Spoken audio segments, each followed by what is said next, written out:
নমস্কার, কেমন আছো তোমরা? তোমাদেরকে সাথে নিয়ে আবারও একটা নতুন ব্লগ শুরু করলাম। আর এটা হচ্ছে আমাদের হাই স্কুল বীরুহা শরৎচন্দ্র উচ্চ বিদ্যালয়। এই স্কুলটি মাধ্যমিক পর্যন্ত আছে।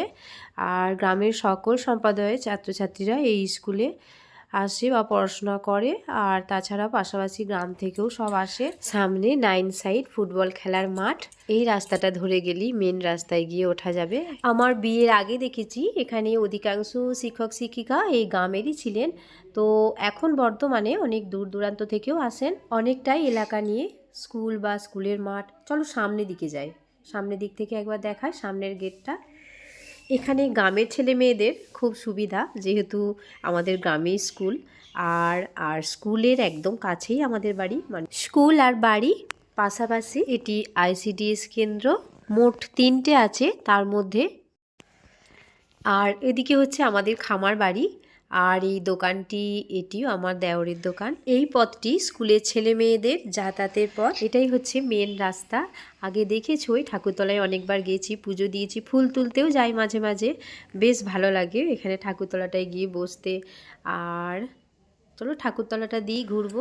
দেখে মনে হচ্ছে একদম জঙ্গলের মধ্যে না, ওখানটা আসলে অনেকগুলো গাছ আছে তো যার জন্য ওরকম লাগছে। তো আমি চলে এসেছি একদম আমার আবার সেই দেওরের দোকানের সামনে। তো এই গলিটা দিয়ে এবার আমাদের বাড়ি যেতে হবে। আমার বাড়ির চারিপাশটা দেখাতে বলেছিলে, তো আমি অনেকটাই দেখিয়ে দিয়েছি। চলো এবার একদম আমি বাড়ির ভেতরে যাব। আর সামনের দিকে রাস্তাটিও একবার দেখাবো। ওদিকে একটা অনুষ্ঠান আছে তো যার জন্য প্যান্ডেল করেছে, অনেক লোকজন আছে। তো ওদিকটা যাচ্ছি না, এখান থেকে একটু দেখালাম। দেওঘর গিয়ে আমার শ্বশুর বরদার আশীর্বাদ নিয়ে আমাদের বাড়ির নামকরণ করিয়ে এনেছিলেন। আমাদের বাড়ির নাম হচ্ছে সুপ্রতি। চলো এবার ভিতরে যাই। আর তোমরা তো প্রতিদিনই দেখো ভিডিওতে, আমি এখানেই ভিডিও করি। চারিদিকে এগুলো গাছপালা আছে, টবে বসানো আছে, বিভিন্ন রকমের বাহারি গাছই বেশি আছে। ফুল গাছও 2-1টা লাগিয়েছি, টবগুলো নিয়ে এসেছি নতুন। আর জানো তো এটা হচ্ছে আমাদের আদি বাড়ি। বিয়ের পরে যেটা এসে আমি উঠেছিলাম। তো পরে আবার এই জায়গাটা কিনে এই বাড়িটা করা হয়। এটাই আমার যাওয়া আসার মেন দরজা। একটা পরীর মূর্তি আঁকা আছে। এটা না কড়াই কাঠের ওপরে এই নকশাটি করা আছে। এবারে ভেতরে যাই চলো। সকলকে স্বাগতম আমার এই ছোট্ট বাড়িটিতে।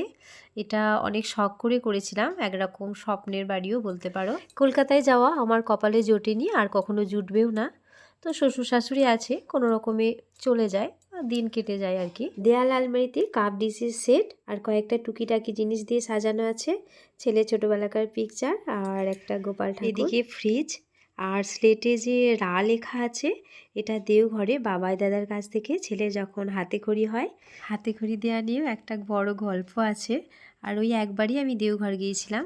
আর এই ফুলদানিতে আমি অরিজিনাল কিছু, মানে আমারই যে বাহারি গাছ পাতাগুলো আছে, ফুলগুলো আছে, সেগুলো দিয়ে মাঝে মধ্যে বেশ সাজাই। খুব ভালো লাগে নিজের মনের মতো করে। আর টিভিটা রয়েছে, খুব কম দেখা হয়, মাঝে মধ্যে মন হলে। আর এখানে একটা কালারফুল ট্রাঙ্ক আছে। এই ট্রাঙ্কটা জানে তো অনেক কিছু জিনিস ধরে। আমার শীতের যাবতীয় জিনিসগুলো সমস্ত এর মধ্যে থাকে। আবার ওপরেও কিছু জিনিসপত্র সাজিয়ে রাখা যায়, খালি রাখবো সেই জন্য কিছু জিনিস দিয়ে এগুলো সাজিয়ে রেখেছি। মানে হেলমেটগুলো বিশেষ করে, কেউ কোথাও যাবার সময় না খুব যুদ্ধ হতো হেলমেট করে, তো আমি এখানে রেখে দিয়েছি যাতে আর যাবার সময় হাতের কাছেই পাওয়া যায়। আর এই গ্রিল জানালাগুলো দিয়ে মাঝে মধ্যে উঁকি মেরে দেখি বাইরের দিকে, বেশ সবুজ গাছপালাগুলো দেখতে খুব ভালো লাগে। আবার মাঝে মধ্যে কেউ যখন ডাকে তখনও আগে এখান থেকে উঁকি মেরে দেখে নিই যে কে ডাকছে। 3 সিটের সোফা, এটা তো রোজই পরিষ্কার করি, তোমরা দেখো এর সাথে পরিচিতই। এই জানালাতেই একটা ক্যালেন্ডার রেখেছি, এটা আমারই দেখার সুবিধার জন্য, নাহলে ছেলে মেয়েগুলো না নিয়ে এত টানাটানি করে, যার জন্য আমি এখানেই এটা আটকে রেখে দিয়েছি। চলো আমরা যে রুমটায় থাকি সেখানে যাই।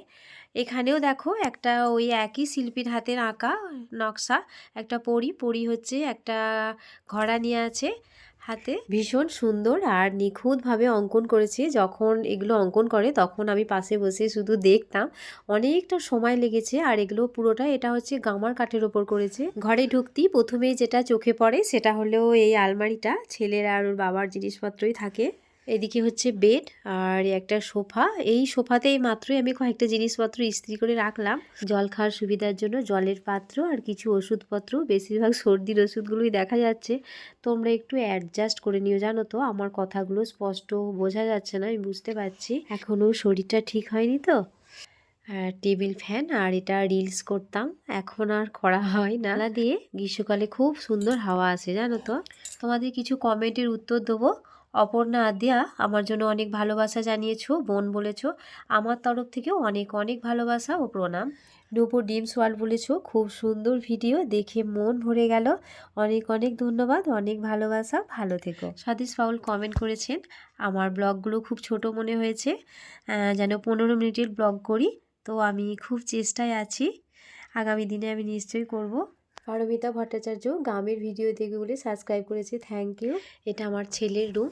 তো এ ঘরে সচরাচর আমি ভিডিও করি না, খুব কম, কারণ ওর খুব একটা পছন্দ নয়।